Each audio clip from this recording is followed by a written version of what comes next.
할렐루야. 욥기는 인간의 고난에 관한 책입니다. 잘 아시죠?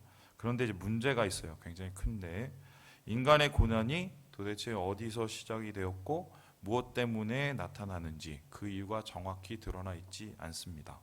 이것이 얼마나 답답한 일인가 하면은 욥의 친구들이 이제 세 명이 있는데 엘리바스, 빌닷, 소발 이 사람들이 욥을 찾아왔어요. 그리고 욥에 대한 마음을 이렇게 전하는데 이 대화들이 어떤 대화냐면 대부분 고난의 이유에 대한 것입니다. 각자의 생각에 따라서 너는 이래서 고난을 당하는 게 아니냐라고 주장을 폈지만 결국은 셋 다 거의 비슷한 말을 했는데요. 그들의 주장은 다음과 같습니다. 우리 4장 말씀을 같이 한번 읽어보도록 합니다. 시작. 생각하여 보라. 죄 없이 망한 자가 누구인가? 정직한 자의 끊어짐이 어디 있는가? 연장자이죠. 이 엘리바스의 말입니다. 죄가 있으니까 벌 받는 거야 라고 말합니다. 당연한 상식처럼 느껴지는데요. 그는 인간이 재난을 당할 때 흙에서 일어나는 법이 없고 고난이 갑자기 땅에서 솟아나는 법이 없다고 말을 했습니다. 그래서 네가 지금 고난 받는 것도 잘 생각해 보면 지난 삶에 분명히 뭔가 문제가 있어서 그러는 거야. 그러니까 돌아보고 회개해 이렇게 이야기를 했어요. 이러한 시각은 다른 친구들의 주장과도 별반 다르지 않았습니다. 그리고 이런 생각은 그 당시에 통상적인 윤리 도덕관이었어요. 그들은 3번에 걸쳐서 욥에게 말했어요. 회개 좀 해, 회개 좀 해. 일방적으로 몰아세웠는데요. 각각 3번이니까 총 9번을 욥은 이 비난을 들은 것입니다. 하지만 욥은 이를 받아들일 수가 없었습니다. 아무리 생각해봐도 자신이 이 정도의 고난과 환난을 당할 수준의 죄를 졌을까 의문이었고요. 이건 전체 아닌데 이런 생각을 하게 된 겁니다. 그래서 욥은 정죄하는 친구들을 향해서 자신의 무죄를 항변합니다. 그리고 이유 없는 고난을 주신 하나님을 향해서 강력하게 탄원을 하는데요. 한마디로 표현하면 상처를 크게 받은 것이지요. 먼저 와서 위로를 해야 되는 친구들이 위로는커녕 자기를 비난하고 상처를 준 것에 마음이 아팠고 또한 그뿐 아니라 궁극적으로 이런 감당할 수 없는 고난을 주시고 외면하시는 하나님이 너무 아팠던 거예요. 상처를 받은 거죠. 이와 같은 욥의 심정을 그대로 드러내는 구절이 있는데요. 바로 3장 26절입니다. 같이 읽어볼까요? 시작. 나에게는 평온도 없고 안일도 없고 휴식도 없고 다만 불안만이 있구나. 여러분 이 말이 어떻게 느껴지십니까? 공감이 되십니까? 어쩌면 욥의 고백은 지금 우리의 상황과 맞닿아 있는 것 같습니다. 계속된 코로나19의 압박 속에서 우리는 지쳐가고 매일매일 고난을 당합니다. 사실 물리적으로 당하는 고난보다 더 힘든 게 심리적으로 당하는 고난인데요. 오죽하면 요즘에 이런 포스터가 배포될 정도입니다. 바로 이 포스터인데요. 이 국가 트라우마 센터라는 곳에서 이 감염병 스트레스를 앓고 있는 분들을 위해서 포스터를 보냈는데 보는 것처럼 이 재난으로 심리적 고통을 당하는 사람들 흥미로운 게 욥의 상태와 굉장히 비슷합니다. 불안하고 잠 못 자고 힘이 없고 사람이 싫어지고 거의 비슷하죠. 말 그대로 고립의 상황으로 떨어지고 있는 것이죠. 감히 우리의 상황과 의인 욥의 상황을 비교하는 것이 좀 어불성설일 수 있겠지만 고난을 당하는 사람들은 대부분 비슷한 심정일 겁니다. 고통 자체도 힘들지만 고통의 이유를 알 수가 없으면 더 괴롭습니다. 뿐만 아니라 이 고통이 언제 그칠지도 모르면 마음이 더 어려워집니다. 이때 사람들은 고난 앞에서 2가지의 결정적인 반응이 나타나는데요. 첫 번째는 분노, 2번째는 두려움입니다. 우리 폴 트립 교수의 이야기를 같이 한번 읽어보죠. 시작. 고난은 항상 우리의 마음을 공격한다. 우리를 유혹에 취약하게 만든다. 개 중에는 분노의 덫에 걸려 마음과 관계에서 큰 손실을 경험하는 사람이 많다. 또한 고난을 경험하고 나면 경계심이 곤두설 수밖에 없다. 이 새로운 의식은 두려움을 싹트게 하여 삶을 해석하고 이끌어가는 방식에 나쁜 영향을 미친다. 분노와 두려움이 우리의 삶을 엉망으로 만든다는 건데요. 분노라는 것은 먼저 해결나지 않는 감정입니다. 납득할 수 없는 이유 때문에 생겨나는 억울함인데요. 쉽게 말하면 왜 나한테 이런 일이 일어나? 이게 말이 돼? 라는 것입니다. 나보다 더 나쁜 놈도 많고 더 악한 놈도 많은데 왜 하필 나부터 나인지 이것을 인정할 수가 없는 게 바로 분노의 감정이지요. 반면에 두려움은 과장된 감정입니다. 잘 알지 못하거나 잘못 알고 있는 것에 대해서 너무 불편한 거예요. 막연한 미래나 위험 앞에서 이렇게 말합니다. 결국 그렇게 될 줄 알았어. 그렇게 될 거야. 그러니까 나는 못해. 이러한 심리적인 압박들 속에서 사람들은 두려움으로 많이 예민해집니다. 결국 분노와 두려움은 우리의 이성을 마비시키는데요. 정상적인 사고를 막습니다. 통제되지 않는 분노는 폭발하게 되고요. 희생양을 찾게 됩니다. 그래서 주변에서 자신의 분노를 쏟을 만한 가공의 대상을 만들게 되고요. 이를 향해서 속절없는 이 화를 내게 되지요. 또한 통제되지 않는 두려움은 증폭되기 마련입니다. 무기력해지고 소극적이 됩니다. 패닉에 빠지거나 나중에는 매우 비이성적인 행동을 하게 되는데요. 이래야 오히려 마음의 안정을 찾기 때문이라고 합니다. 그래서 욥기서를 보면은 이러한 두려움과 분노라는 두 가지 감정이 혼재되어서 나타나 있는데요. 우리 3장 11절 말씀을 같이 한번 읽어보겠습니다. 시작.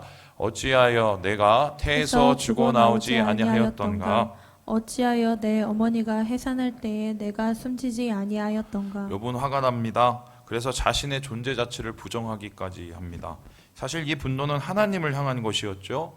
경건한 욥이 직접적으로 하나님을 욕을 못하니까 애둘러 표현한 것입니다. 뿐만 아니라 그는 죽여달라고까지 얘기를 합니다. 막막한 현실 속에서 두려워 시달려 사느니 차라리 목숨 다하는 편이 낫다고 생각한 것입니다. 제 판단으로는 욥기가 성경에 있어야 될 이유가 바로 이 부분이 아닐까 싶습니다. 무슨 말인가? 여러분, 욥기는 고난의 이유를 찾는 책이 아니라요, 고난을 통과하는 방법을 찾는 책입니다. 의인 욥도 우리처럼 고난을 당했고요. 의인 욥도 우리처럼 고난 속에서 괴로워하고 무너졌습니다. 그리고 그 분노와 두려움에 시달렸고요. 거기서 끝난 게 아니라 그 고난을 통과하게 된 것입니다. 그리고 그 고난을 통해서 영적인 유익을 얻게 되는 게 욥의 이야기이죠. 그래서요, 오늘 본문에는 욥이 이 고난을 통과한 모습이 드러나 있는데요. 우리 함께 10절의 말씀을 같이 한번 읽어보겠습니다. 시작. 욥이 그의 친구들을 위하여 기도할 때 여호와께서 공격을 돌이키시고 여호와께서 욥에게 이전 모든 소유보다 갑절이나 주신지라. 욥이 잘 됐어요. 이게 바로 욥의 에필로그이자 후기이자 결어입니다.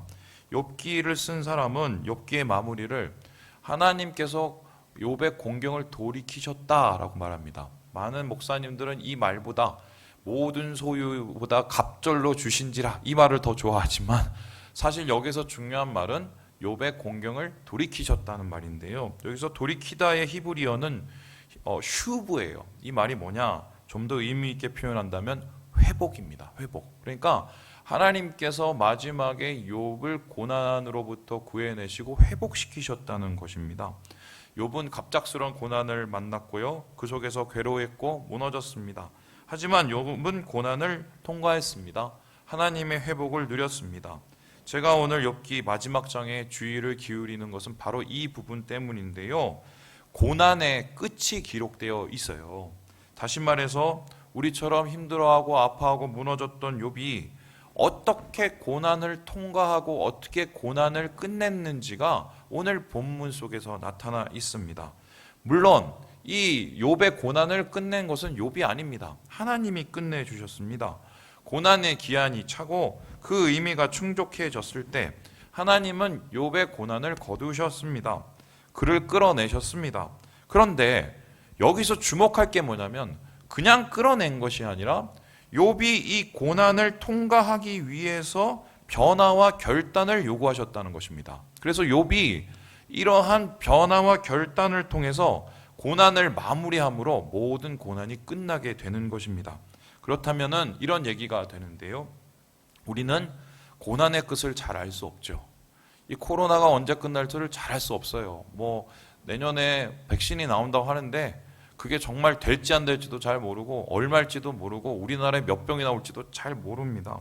그리고 그 후에 어떤 병이 또 생길지도 잘 모릅니다. 몰라요. 하지만 중요한 것은 고난의 끝을 알 수는 없지만 고난을 끝낼 준비는 할 수 있습니다. 욥처럼요. 그것도 우리가 고난 가운데 할 수 있는 최선이고요. 가장 고난을 빨리 지나칠 수 있는 방법이 욥에게서 우리가 발견되는데요. 이 말이 신학적으로 적합할지는 모르겠지만 저는 이러한 준비와 이러한 움직임을 고난을 끝내는 지혜라고 말을 하고 싶어요. 고난을 끝내는 지혜. 이런 지혜 때문에 욥은 고난을 쉽게 통과할 수 있었고 만일에 이런 지혜가 없었으면 고난을 통과해도 욥에게 유익이 하나도 없었을 것이죠.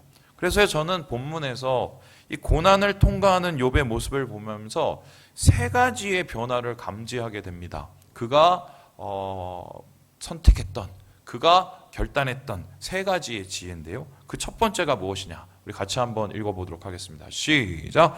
겸손이에요. 욥은 겸손을 통해서 고난은 끝내는 지혜를 배웁니다. 우리 함께 3절의 말씀을 같이 한번 읽어보겠습니다. 시작. 무지한 말로 이치를 가리는 자가 누구이니까? 나는 깨닫지도 못한 일을 말하였고 스스로 알 수도 없고 헤아리기도 어려운 일을 말하였나이다. 욥이 말합니다. 저는 아무것도 몰라요. 하나님 앞에 엎드립니다. 자신의 죄를 뉘우칩니다.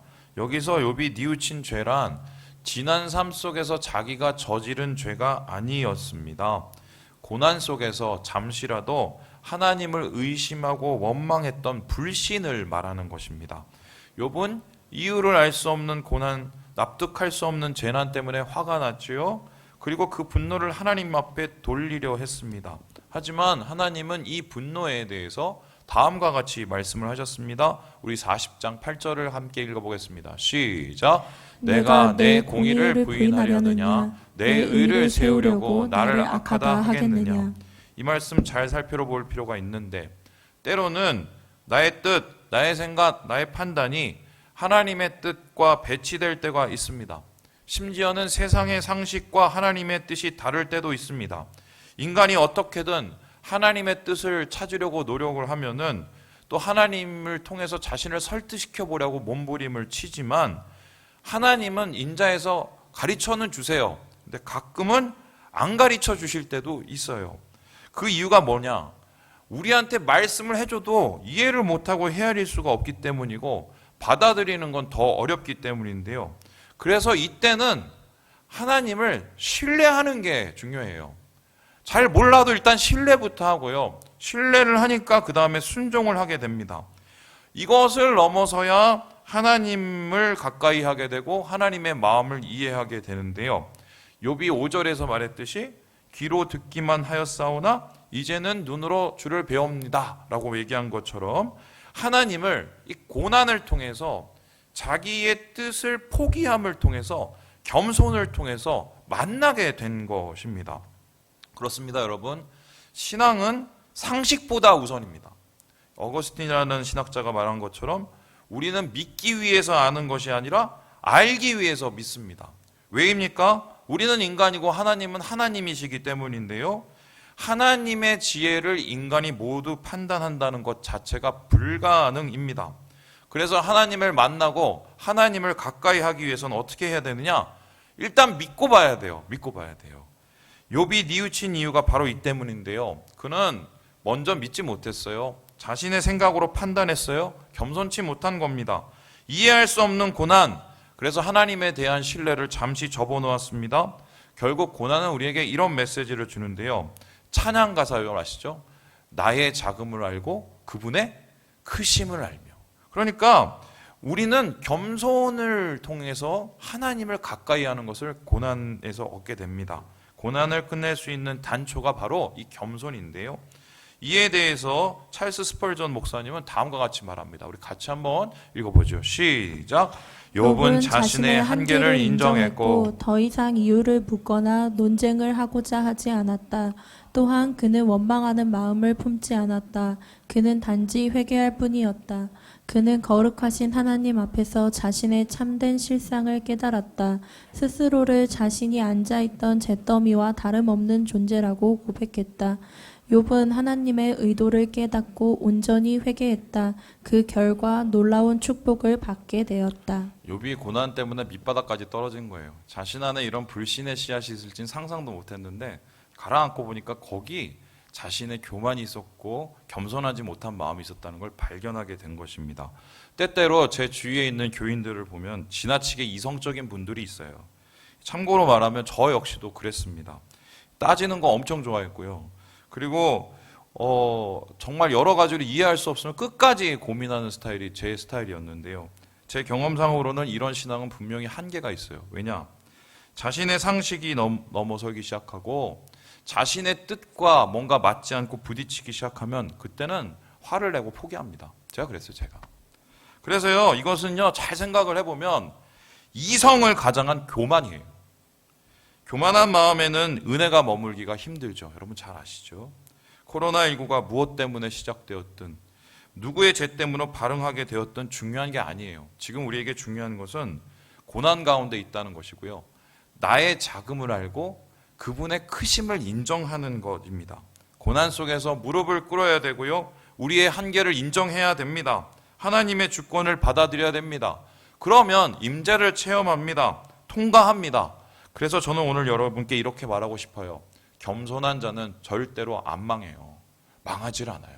그래서 고난은 우리를 겸손케 하고 겸손을 통해서 고난을 통과하게 된다.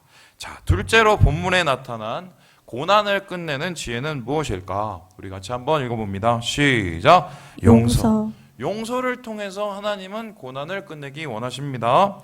겸손히 하나님께 엎드린 욥, 하나님 앞에서 기도를 하는데요. 누구를 위해서 기도를 하냐? 친구들, 자기에게 상처를 줬던 친구들을 위해서 기도를 합니다. 우리 함께 8절의 말씀을 읽어봅니다. 시작. 그런즉 너희는 수소 7과 수장 7을 가지고 내 종 욥에게 가서 너희를 위하여 번제를 드리라. 내 종 욥이 너희를 위하여 기도할 것인즉 내가 그를 기쁘게 받으리니 너희가 우매한 만큼 너희에게 갚지 아니하리라. 이는 너희가 나를 가르쳐 말한 것이 내 종 욥의 말 같지 옳지 못함이라. 새 친구들이 크게 실수했죠. 욥의 사정도 모르고 비난만 했습니다. 상처를 엄청 크게 줬죠. 그런데 하나님이 그 애들에게 요구를 했어요. 욥한테 가서 니네들 대신에 제사를 드리고 용서해달라고 기도하라고 해라. 여러분, 이 기도를 욥이 하고 싶었겠어요? 하지만 하나님께서는 용서가 먼저라고 얘기하십니다. 용서를 통해서 고난을 통과하라고 얘기하시는데요. 여러분, 욥의 고난은 하나님이 허락하신 거죠. 누구의 잘못 때문이 아니라 하나님께서 그렇게 하신 거예요. 그럼에도 불구하고 왜 하나님은 용서하라고 하셨을까? 용서가 곧 고난을 통과하는 길이라고 하셨을까? 나중에 해도 될 것을 왜 먼저 굳이 그렇게 요구하셨을까? 특별히 하나님께서 욥에게 친구들을 용서하라고 한 시점은 굉장히 의미가 있습니다. 우리 함께 안근조 교수의 이야기를 같이 한번 읽어보겠습니다. 시작. 욥이 하나님을 대면하고 하나님의 음성을 들었어도 그의 실제적 상황은 이전과 다를 바 없었다. 여전히 공경 가운데 있었다. 그런데 그가 친구들을 위해 기도하자 그때서야 비로소 욥의 곤경이 갑절의 복으로 변화되었다. 그 후 모든 차원에서 욥의 회복이 실행되었다. 삶의 공경에서 회복에 이르는 첫 단계는 용서다. 저는 이 말씀을 읽고 굉장히 은혜를 많이 받았어요. 이게 무슨 소리냐 이런 건데요. 우리 생각에는 주님 잘못했어요. 제가 잘못했어요. 다음부터 안 읽을게요. 손을 들면 아이고 그래 용서 이렇게 생각을 했는데 겸손함으로 하나님 앞에 회개해도 하나님이 그 고난을 끝내주지 않으세요. 그냥 고난을 여는 그 시작을 주시고요. 그리고 그 고난은 실제적으로 언제 끝나기 시작하냐? 욥이 친구들에게 품고 있는 그 분노를 내려놓고 친구들을 위해서 대신 기도를 해줄 때 그때 친구들도 용서받고 욥의 고난도 끝나게 되는 것입니다. 용서를 하니까 고난이 실제적으로 끝났습니다. 갑절의 복이 시작되었습니다. 일종의 용서는 회복의 문인 것입니다. 그렇다면 다시 질문을 합니다. 왜 하나님께서 고난 가운데 있는 욥에게 갑자기 용서를 요구하셨을까? 상처가 너무 큰데 그거 나중에 해결해도 될 것을 자기 잘못만 들춰내던 왜 그 사람을 먼저 용서해야 하나님께서 고난을 회복시켜 주신다고 얘기를 했을까? 제 얘기를 좀 하겠습니다. 제가 우리 교회에 온 지가 이제 5년 반이 돼갑니다. 우리 교회 와서 제가 상처를 받았을까요? 안 받았을까요? 안 받았어요? 제가 되게 예민한 사람이고요. 되게 마음에 못된 마음이 있어갖고요. 한번 상처받으면 잘 기억도 안 잊어버려요. 이게 그렇게 생겨 먹었어요. 그런데 그렇게 상처를 받고 나서 정말 힘들었어요. 뭐가 힘들었냐면 그 상처를 받은 것도 힘든데 그 상처가 잊어지지 않는 게 너무 힘든 거예요. 잔상이 지워지지 않는데요. 이게 잠도 잘 안 와요. 숨도 잘 못 쉬어요. 이거 아실 거예요. 한번 경험해 보신 분. 근데 거기서 끝난 게 아니라요. 분명히 상처는 이분한테 받았는데 다른 분을 보면 비슷한 모습이 보이는 거예요. 그러면 이분한테 쏟아있던 그 분노가 어떻게 해요? 전이 돼 버려요. 그래서 이분도 싫어져요. 그런데 그런 그 상처의 전이가 점점 곳곳에서 드러나기 시작하면서 어떻게 되냐? 사람이 싫어지더라고요. 사람을 피하고 싶더라고요. 여러분, 목사가 사람을 피하면 말이 돼요? 그런데 그런 일이 자꾸 일어나니까 제 마음이 자꾸 좁아지고 신앙적으로 점점 내려앉는 겁니다. 그래서 나중에 참다가 잠을 못 자니까 도대체 하나님 앞에 기도를 했어요. 하나님, 내려놓습니다. 정말 용서하기 싫은데 그분을, 솔직히 욕을 했죠. 그분을 내가 용서하기 싫은데 하나님, 내가 너무 괴로워서 용서를 합니다. 하나님, 용서하게 해주세요. 이렇게 기도를 했어요. 그렇게 한 달 기도하니까 마음이 풀리더라고요. 근데 간혹 보여요. 또 그런 모습이. 그때마다 또 기도를 드렸어요. 하나님, 내려놓습니다. 고난은 우리 마음을 좁아지게 만들어요. 상처 한번 당하면 사람 똑같아지고요. 그 다음에 하는 짓이 뭐냐면요, 자기 좋아하는 사람하고 자기 싫어하는 사람을 갈라놔요. 그리고 자기가 좋아해 줄 사람과 자기를 싫어할 사람을 아예 애초에 갈라놓습니다. 그리고 나서 모든 관계가 무너지게 되는데요. 어떤 일이 일어나면 남의 탓, 남의 책임, 옛날 그 사람 욕을 합니다. 저는 이번 정부에 마음에 안 드는 것 중에 하나가, 여러분, 잘못했으면 인정하고 잘하면 될 걸 왜 굳이 전 정부 얘기를 계속해서 3년이나 울고 먹는지 잘 모르겠어요. 솔직히 저는 용감하지 않다고 생각하거든요.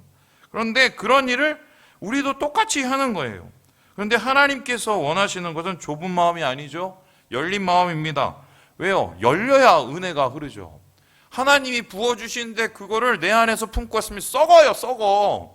근데 주님이 원하시는 건 용서를 통해서 마음이 열려서 흘러넘쳐야 생명도 나고 물고기도 있고 뭐 하나님의 은혜도 있을 거 아니에요. 그래서요, 용서는요, 먼저 나를 위한 것이고, 그래야 우리가 삽니다. 악을 악으로 이기면 남는 게 없어요. 하지만 악을 선으로 갚으면 하나님이 개입하십니다. 쓴물을 단물로 만들고 용서하는 그 사람을 통해서 다른 사람도 회복되게 만드시는 거거든요. 욥은 여정이 변형을 앓고 있었지만 지식과 재물도 회복되지 않았지만 하나님이 그의 기도를 통해서 사람을 살려주시니까 그도 낫게 해주셔요. 이게 무슨 소리예요? 욥은요, 하나님이 세우신 중보자이자 축복의 사람이었던 거예요. 그래서요, 하나님은 오늘도 우리에게, 이 한국 교회 사람들에게 축복의 사람이 되기 원해요. 옹졸한 마음. 제 친구가 저기 사회에 있는 친구가 있는데 얼마 전에도 만났어요. 그 얘기를 하더라고요. 야, 예수 믿는 놈들은 다 왜 그러냐? 다 왜 그 모양이냐? 그렇게 얘기하더라고요. 아, 술을 안 먹어서 그래. 미안해. 이런 거 안 돼요. 이런 거 안 돼요. 주님이 원하시는 것은 하나님의 원하시는 중보자가 되어서 열방을 위한 제사장 나라, 열방의 축복이 넘치게 하는 사람으로 세우기 원하신다. 그래서 하나님께서는 고난을 통과하는 지혜의 한 부분으로 그에게 용서를 구하는 모습을 우리가 보게 됩니다.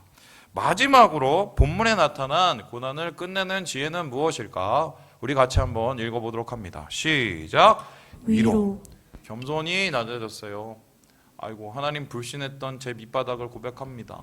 그리고 상처받은 것들을 주님 내려놓습니다. 내려놔요. 그리고 나서 맨 마지막에 뭐하냐? 서로 위로하고 위로를 받아요. 우리 함께 11절의 말씀을 같이 한번 읽어봅니다. 시작. 이에 그의 모든 형제와 자매와 이전에 알던 이들이 다 와서 그의 집에서 그와 함께 음식을 먹고 여호와께서 그에게 내리신 모든 재앙에 관하여 그를 위하여 슬퍼하고 위로하고 각각 캐시타 하나씩과 금고리 하나씩을 주었더라. 재밌는 게 이 단순한 갑절의 축복이 아니라 이후에 하나님께서 열어주신 축복은 구체적이고 물리적입니다. 그리고 이 최종적인 축복과 회복의 끝이 뭐냐? 공동체의 회복이에요. 그러니까 욥이 마음을 푸니까 친구들하고 관계가 회복이 되지요. 그 다음에 사회적 관계가 회복이 되고, 그러고 나서 경제적으로 풀려요. 신기하죠? 그러고 나서 가정이 회복되고, 나중에는 건강이 회복됩니다. 그래서 다른 사람들보다 몇 배로 살아요. 몇 배로. 여러분, 저는 이 모습을 보면서 하나님이 고난을 통해서 우리에게 원하시는 지향점이 무엇인가를 한번 생각해 보게 됐는데요. 만일에 욥이 그렇게 힘들고 괴로울 때 옆에 함께 할 수 있는 누군가, 그의 마음을 위로하고 그의 마음을 헤아려 줄 수 있는 공동체가 있었다면 그 고난은 훨씬 수월했을 거예요. 그런데 의인 욥에게는, 그 당시에 있는 그 의인 욥에게는 그런 공동체가 없었어요. 그게 욥의 한계였어요. 그런데 이 욥의 한계는 사실 그 후에도 계속됩니다. 하나님께서 이스라엘이란 공동체를 세우신 이유는 어려움을 함께 이겨내라고 세우셨거든요. 그래서 함께 연약한 자 돕고 약한 자를 세우라고 하나님께서 공동체를 마련해 주셨는데, 그 이스라엘이 한 지시라는 것은 뭐냐?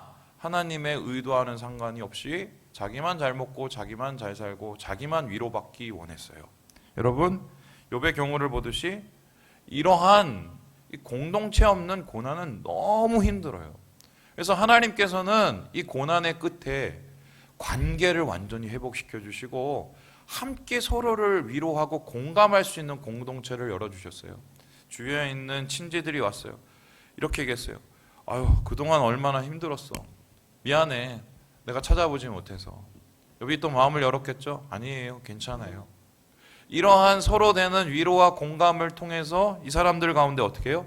진정으로 하나님의 은혜로 사는 공동체의 아름다움이 회복되게 되는데요. 여러분, 무엇보다도 위로와 공감이라는 말은요, 다른 말로 뭐냐? 긍휼이에요. 나도 힘드니 너도 힘들어 봐라. 이건 복수고요. 나도 힘드니 너는 얼마나 힘드니, 이게 바로 위로요, 공감이요, 긍휼입니다. 여러분, 제가 여러분에게 사진 한 장을 보여드리겠습니다. 여러분, 이 사진을 혹시 인터넷에서 보셨는지 모르겠습니다. 제가 이 사진을 보고 한참 묵상을 했어요. 묵상을. 더 재밌는 게 저분이 기독교인도 아니에요. 이슬람이에요. 무슬림이에요. 근데 왜 제가 이 사진을 계속해서 봤느냐? 이 사람 이름이 지하드라는 사람인데요. 이 사람 어머니가요, 이 팔레스타인 사는데 코로나19 양성 판정을 받았어요. 확진자예요. 근데 이 어머니가 73세 고령인데다가 백혈병을 앓고 있었다고 합니다. 그러니까 이 뭐 거의 죽을 날이 가까이 온 거죠. 격리가 됐으니 엄마를 보지를 못하고 마음이 너무 아픈 거예요. 그래서 뭘 했느냐? 격리된 병원이 몇 층이 있는데 거기를 무슨 그 관을 타고 이렇게 올라갔고, 저 이 창에서 아침부터 저녁까지 계속해서 엄마를 바라보고 있었대요. 언제까지 엄마를 바라보고 있었냐? 엄마가 숨을 멎을 때까지. 그리고 엄마가 숨을 멎고 나서야 이 창문에 오르는, 이 건물을 오르는 일을 그만뒀대요. 저는 이걸 보면서 두 가지 생각이 들었는데, 첫 번째는 뭐냐면 참 이 아들 대견하다. 그 효심도 효심이지만 엄마가 아파하는 그 아픔에 조금이라도 동참하고 공감하고 싶은 마음이 있었던 거 아니에요. 내가 실제적으로 도움이 되지는 못하지만, 여러분, 저기 올라간다고 도움이 되겠어요? 갑자기 무슨 면역력이 확 올라가겠어요? 아니잖아요. 그럼에도 불구하고 어떻게 해요? 그 자리에서 함께 해주려고, 그 아픔을 함께 해보려고 노력을 한 거거든요. 그래서 참 공감이라는 이 능력의 위대함을 제가 좀 이렇게 느끼게 됐고, 두 번째는 뭘 느끼게 되냐면 어머니가 참 행복했을 것 같아요. 자식의 얼굴을 저렇게라도 한 번이라도 바라봤으면 마음은 아프지만 내 마지막까지 함께 있는 저 아들을 바라보면서 마음이 따뜻해지지 않겠어요? 여러분, 예수 안 믿는 사람도 이런 일을 해요. 저는 진짜 주님이 우리 교회, 이 코로나로 인한 교회 이 고통 속에서 교회가 해야 될 일은 바로 이런 일이 아닌가. 누구의 고난을 그냥 불장난 불구경 보듯이 보는 게 아니라 그래도 함께하고 그래도 공감하고 그래도 그곳에서 함께 지키려고 하는 그 긍휼의 마음. 저는 이 마음이 바로 이 코로나의 이 어려움을 끝내는 하나님이 원하시는 지혜가 아닐까 하는 확신이 있어요. 여러분, 우리 함께 고린도후서 1장 4절을 읽고 말씀을 마무리해 보겠습니다. 시작. 우리의 모든 환난 중에서 우리를 위로하사 우리로 하여금 하나님께 받은 위로로서 모든 환난 중에 있는 자들을 능히 위로하게 하시는 이시로다. 여러분, 하나님이 주신 위로는 나 혼자만 받는 게 아니라 나누게 하기 위해서 주십니다. 위로부터 위로는 받고 받은 위로는 옆으로 나눠요. 그런데 그 받은 위로는 누구를 향해서 더욱더 흘러 넘쳐야 되냐? 바울이 고린도 교회에게 얘기하기를 특별히 어디 있는 사람이요? 환난 중에. 여러분, 어렵습니다. 요즘에 안 어려운 사람 있으면 손 들어보라고 하세요. 저도 어려워요. 근데 아마 저보다 어려우신 분이 여기 훨씬 더 많을 거예요. 어렵다고 옹졸해지지 마세요. 아멘? 그거 안 좋은 거예요. 안 좋은 거. 고난을 이기려면 우리가 주님 안에서 긍휼의 마음과 공감의 마음을 배워야 돼요. 그리고 이제는 좀 분노를 내려놓으세요. 제발. 아멘? 그 사람도 뭔가 잘못은 있지만 사정이 있었을 거예요. 전 그렇게 믿고 싶어요. 주님 안에서 고난을 통과하는 지혜를 배우시고 갑절의 축복을 누리시는 우리 모든 성도 되시길 주님의 이름으로 축원합니다. 기도하겠습니다.